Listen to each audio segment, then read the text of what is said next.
ఇప్పుడు వైరాగ్య ప్రకరణములోని 23వ అధ్యాయము మనోవృత్తులు అశాంతి. పైకి మాత్రమే మనోహరంగా కనిపించే ఈ కుత్సిత ప్రపంచంలో వాస్తవమైన మనశ్శాంతి కలిగించగలిగే వస్తువులు ఏమి ఉన్నాయి? బాల్యమంతా కల్పిత క్రీడామయమే కదా. యవ్వనం అంటారా, స్త్రీ సాంగత్యం, స్వోత్కర్షల వంటి అనేక దురహంకార చర్యలతో నిండినదై కృషించిపోతోంది. ఇక ముసలితనం ప్రవేశించిందా, అన్నీ కష్టాలే. ఈ విధంగా ఈ జనులు వ్యర్థ జీవనలగుచున్నారు. ఈలోగా మృత్యువు వచ్చి వడలిన శరీరమును నోట కరుచుకుపోతోంది. అప్పుడు ఆ జీవునికి ఇహలోకంలో శూన్యమే శేషించుచున్నది. ఈ జీవుడు జీవించుచున్నంతకాలం నా వయస్సు పెరుగుతోంది అని సంతోషించున్నాడే కానీ, అయ్యో నా ఈ ఆయుష్ తరిగిపోతోంది కదా, ఇప్పటి వరకు స్వస్వరూపం విషయమై నేను గ్రహించినదేమిటి, ఇక్కడి నుండి ఏమి చేయాలి, ఏ మార్గం అన్వేషించాలి, ఏ జ్ఞానులతో సంభాషణ చేయాలి అని తలచుటయే లేదు. ప్రయత్నశీలుడు అగుటలేదు. తృష్ణ అనుక్షణం సంతోషమును తన పొట్టన పెట్టుకుంటోంది. పంచేంద్రియములు తమ ఇష్టం వచ్చినట్లు ప్రవర్తిస్తూ వివేకరత్నములను మరుగున పడవేస్తున్నాయి. భ్రమాత్మకమగు సంసార క్రీనీడలు బ్రతుకంతా ఆక్రమించి వేస్తున్నాయి.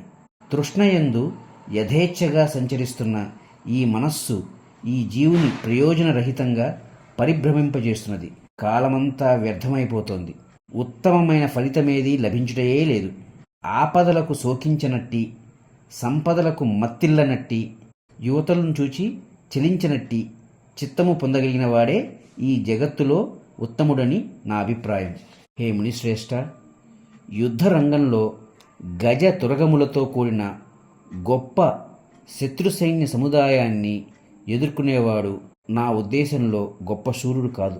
అనేక మనోవృత్తి తరంగాలతో విక్షిప్తం అవుతున్న ఈ ఇంద్రియములను జయించినవాడే వీరుడు. దురాశలే మానవుని నిజమైన శత్రువులు. దురాశాగ్రస్తమైన మనస్సును శాంతపరచగలిగే పదార్థములు ఈ ప్రపంచంలో ఏమి ఉన్నాయి? దురాశకు అంతు ఎక్కడా? కీర్తి, ప్రతాపం, సంపద ఉన్న చోట సత్వగుణం, వివేకం ఉండటం దుర్లభమైన విషయమే అగుచున్నది. ఓయి మానవుడా, పర్వత గుహలో ఉన్న లేక వజ్ర నిర్మితమైన అంతఃపురంలో దాగిన అదృష్టానుసారంగా వచ్చే సంపదలను గాని ఆపదలను గాని నిరోధించగలమా? లేదు కదా. మరి ఈ ధన దార పుత్రాదులు మధుర రసాయనములు అని ఎందుకు భ్రాంతిని పొందుచున్నావు? ఈ సంపదలన్నీ జీవించి ఉన్నంతకాలం అజ్ఞానము అనే మూర్ఛను కల్పిస్తున్నాయి. శరీరం త్యజించు క్షణంలో కూడా ఇవన్నీ నావి, వీటిని విడిచి ఉండటం ఎట్లా అని మమకారముల రూపములలో దుఃఖములకే కారణమవుతున్నాయి.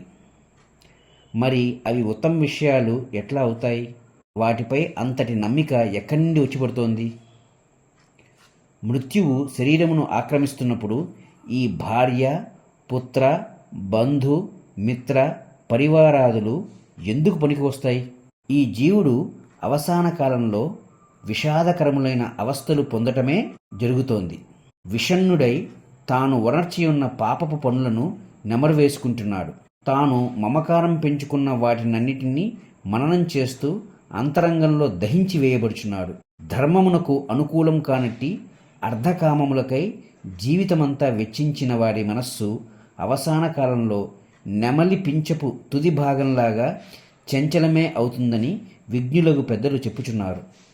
మరి అట్టి మనస్సును అతడు ఎట్లా సముదాయించుకుంటాడు చెప్పండి?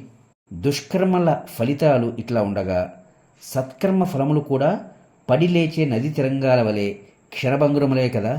సంచితములైన సత్కర్మలు కూడా మృత్యుముఖంలో ప్రవేశించువానికి శాంతిని కలుగజేయలేకపోతున్నాయి. ఇక జీవించి ఉన్నప్పుడు కూడా దైవవశాత్తు అట్టి సత్కర్మలు ప్రారబ్ధముగా వర్తమానంలో అనుభవించవలసినవిగా ప్రార్థించినప్పటికీ దేహాత్మబుద్ధి కలవారికి ఆ భోగములన్నీ శాశ్వతమైన తృప్తిని అందించగలవా చెప్పండి? కట్టెల సంఖ్య పెరిగిన కొద్దీ అగ్నిజ్వాలలు అధికమే అవుతాయి కదా.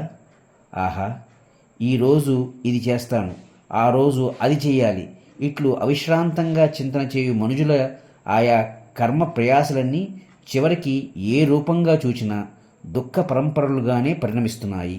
ఇటువంటి ప్రయత్నములు చేయుటలోనూ పుత్ర మిత్ర కలత్రాదులను సంతోషపెట్టడంలోనూ కాలమంతా ఎంత ఘోరంగా వ్యర్థమైపోతోంది. ఇక ముదిమి అనగా ఓల్డేజ్ దాపురించిన తరువాత ఉన్న కొద్దిపాటి వివేకం కూడా ఊడ్చిపెట్టుకుపోతోంది. చెట్టుకు ఆకులు చిగురించి కాలక్రమంగా ఎండి రాలిపోతున్నాయి చూచారా?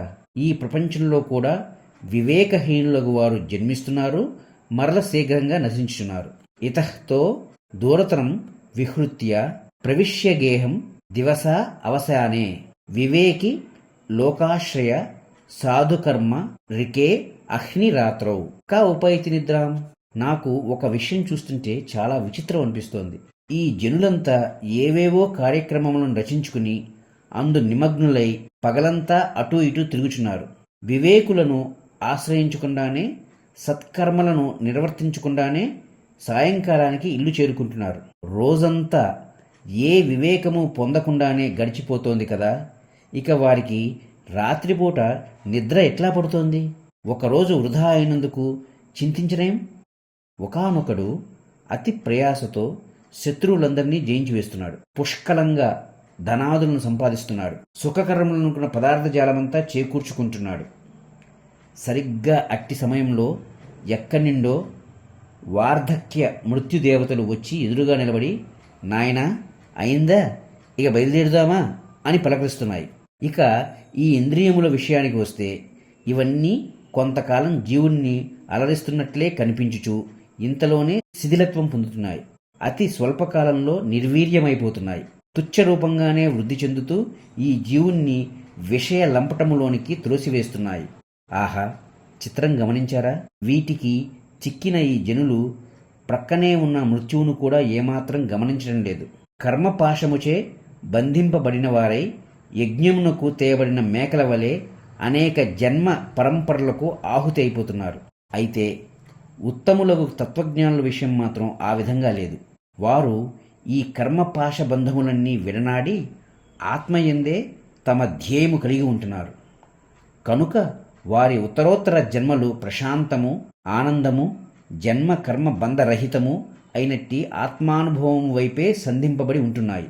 ఓ విశ్వామిత్ర మహర్షి, క్షణభంగురములైన కెరటాల వలె ఈ జన సమూహమంతా ఎక్కడి నుండి వస్తున్నారు, ఎటు వెళ్ళుచున్నారు? చెప్పగలిగేదెవరు చెప్పండి?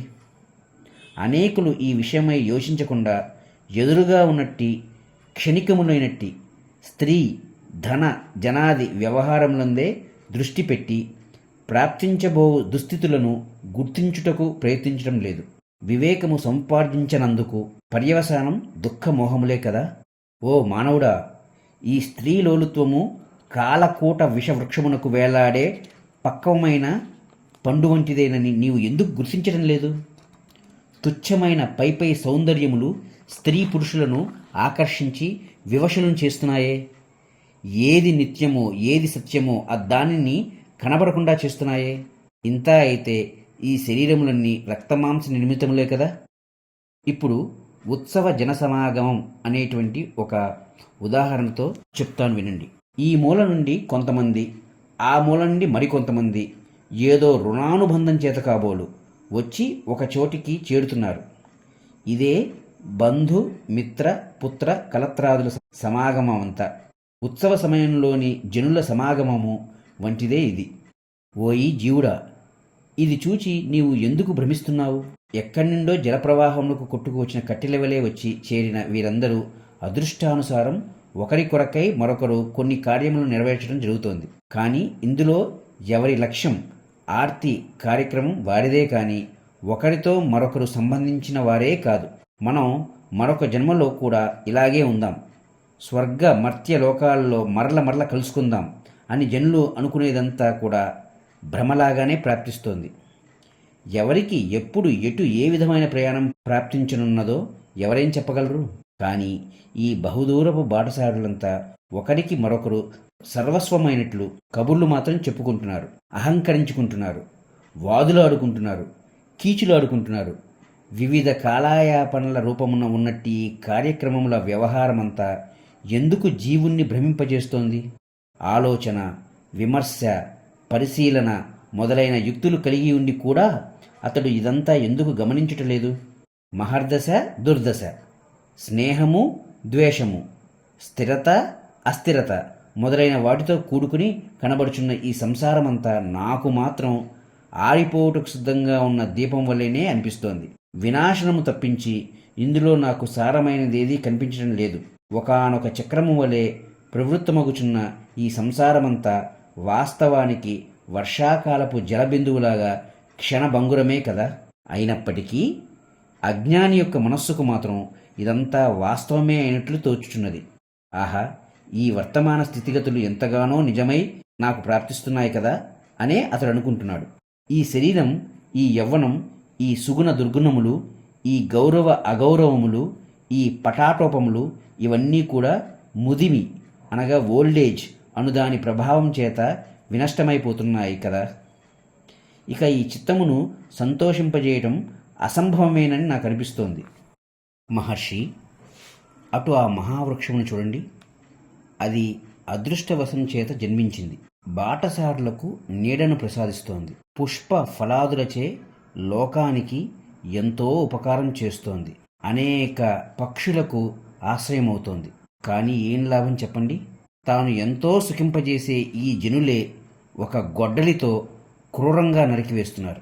ఇక ఈ జగత్తులో దేనిని ఏ విధంగా ఎంతవరకు నమ్మి ఉండమంటారు? జనులతో ఏర్పడుచున్న ఈ సంసర్గమంతా అతి దుష్ట స్వభావమే కలిగి ఉండి చివరికి వినాశనమే పర్యవసానంగా కలిగి ఉంటుంది. మోహమునే ప్రసాదించడం జరుగుతోంది. వర్తమానం భారంగాను దీర్ఘంగాను కనబడవచ్చునేమో కానీ మానవునికి ఆయుష్ ఎంత స్వల్పమైంది. అందులో మార్పు చెందుచున్నట్టు ఎన్నెన్ని దశలు. మానవుల జీవితకాలం దృష్ట్యా చూచినప్పుడు బ్రహ్మ, యముడు మొదలైన లోకపాలకుల ఆయువు అధికంగానే కనబడవచ్చుగాక. కానీ కల్ప సమూహములను దృష్టిలో పెట్టుకున్నప్పుడు వారు కూడా క్షణమాత్ర జీవులే కదా. అనేక క్షణముల సమన్వయమైనట్టి ఈ విచిత్ర కాలచక్రంలో ఆయువు యొక్క హెచ్చుతగ్గులు కూడా మిథ్యామాత్రములేనని నాకు అనిపిస్తోంది. తండ్రి విశ్వామిత్ర, దోష దృష్టి లేనట్టి, దుఃఖ తాపములు ప్రాప్తించనట్టి చోటు ఎక్కడా? మాయ కానట్టి క్రియలేమి ఉన్నాయి? ఏది పొందిన తరువాత ఇక పొందవలసిందంటూ ఏదీ ఉండదు అనేది ఉన్నదా? పర్వతములన్నీ పాషాణమే కదా. భూమి అంతా మట్టి మాత్రమే. వృక్షములన్నీ కొయ్యకాక మరేంటి? మనుష్యులంతా మాంసమయములే కదా. అసలు ఇక్కడ అపూర్వమైనదంటూ ఏమి ఉన్నది? ఈ కనబడే పదార్థములు, వాటి వికారములు వాటి యొక్క మూల కారణము కంటే వేరైనవి కావు. మూల కారణముకు పరబ్రహ్మమునందే ఈ విధమైన ఈ వివిధ నామరూపముల వ్యవహారం సంజ్ఞామాత్రంగా అనుభవమవుతోంది. ఆయా పదార్థ జాలమునకు లీలాభూమి అయినట్టి ఈ మిథ్యా జగత్తు అవివేకులకు మాత్రమే ఘనీభూతమై ప్రాప్తించుచున్నది. వివేకులు ఇదంతా పంచభూత వికారంగానే ఎరుగుచున్నారు. భూమి, జలము, అగ్ని, వాయువు, ఆకాశము రకరకాల పాలల్లో కలిసి ఇదిగో ఇది గోవు, ఇది ఇల్లు, ఇది మనుజుడు అను దృశ్య వ్యవహారమంతా ప్రత్యక్షమగుచున్నదని వారు గ్రహిస్తున్నారు. ఏది ఏమైతేనేం అనేకులు తమ స్వప్నమునందు కూడా సుఖదుఖాది అనుభవములన్నీ అత్యంత వాస్తవములైనట్లే అనుభవమును పొందుచున్నారు. మహాబుద్ధిమంతులైన వారు కూడా అనేక భావ అభావములు పొందుచు ఇందు తగులుకొంటున్నారు. అజ్ఞానవశం చేతనే మిథ్యారూపములైన వాటి యందు ఇంతటి నిశ్చయం ఏర్పడుతోంది. నిజానికి అత్యంత స్వల్ప విషయములైనట్టి ఈ ఇంద్రియ అనుభవములు, ఈ ధనములు, ఈ గృహములు ఇందుకోసమే బ్రతుకుచున్నట్లు ఇవే జీవితమందలి మహత్తర విషయములైనట్లు కల్పన గావించబడుతోంది. ఇట్టి అనేక సంకల్ప వికల్పములతో బాల్య యవ్వనాలు వృధా అయిపోతున్నాయి. వార్ధక్యం వచ్చేసరికి అప్పుడిక ఈ మానవుడు ఏమీ చేయకుండానే ఉండిపోతున్నాడు. చివరికి అతనికి స్వస్వరూపమునకు సంబంధించిన సమాచారమేమీ లభించకుండానే పోతోంది. ఇక నిరంతరమైన ఆత్మ తాదాత్మ్యము లభించేది ఎప్పటికీ, ఎన్ని జన్మలకు? ఆదాతుం ఇచ్చన్ పదం ఉత్తమానం స్వచేతస ఏవ అపహతో అద్య లోకః పతతి అశంకం పశుః అద్రికూట దానీలవల్లి ఫలవాంఛయైవ. పశువులు, మేకలు, పచ్చటి ఆకుల మీద దృష్టితో కొండ యొక్క అంచుదాగా పోయి చూడలేకపోవుటచే అప్రయత్నంగా లోయలో పడి కూలిపోతాయి చూచారా? అదేవిధంగా మూఢజనులమగు మేము రాజ్య ధన గృహాది భోగములను సంపాదించాలని మా శక్తియుక్తులన్నీ కూడగొట్టుకుని ప్రయత్నిస్తూ పోతున్నాం. ఈ చిత్తము రాగలోభాది దుర్గణములచే దూషితమైపోతోంది. అట్టి దుష్ట చిత్తముచే వేధించబడిన వారమై అధఃపతితులమైపోతున్నాం. అజ్ఞానులమగు మా యొక్క జీవితములు ఇంద్రియ వ్యాపారములకే పరిమితమై వృధా అవుచున్నాయి. ఇక మాకు దిక్కేమిటి? మా గుణములు, యుక్తులు, తెలివితేటలు, శరీర సౌందర్యాలు ఎందుకు పనికొస్తాయి చెప్పండి? మా గురించి మేము ఎరుగము కదా. ఈ జనులలో కొందరు దయ, దాక్షిణ్యము, విద్య, వినోదము మొదలైన చిత్తవృత్తులు కలిగి ఉంటున్నారు. మరికొందరు క్రోధ, లోభాది నిష్ఠూరములైన వృత్తులతో ఈ భూమిపై సంచరిస్తున్నారు. హృదయ విహీనుడగు ఆ బ్రహ్మదేవుడు ఈ దృశ్యమునందు అనేక వస్తువులను, వ్యవహారములను కల్పించుచున్నాడు.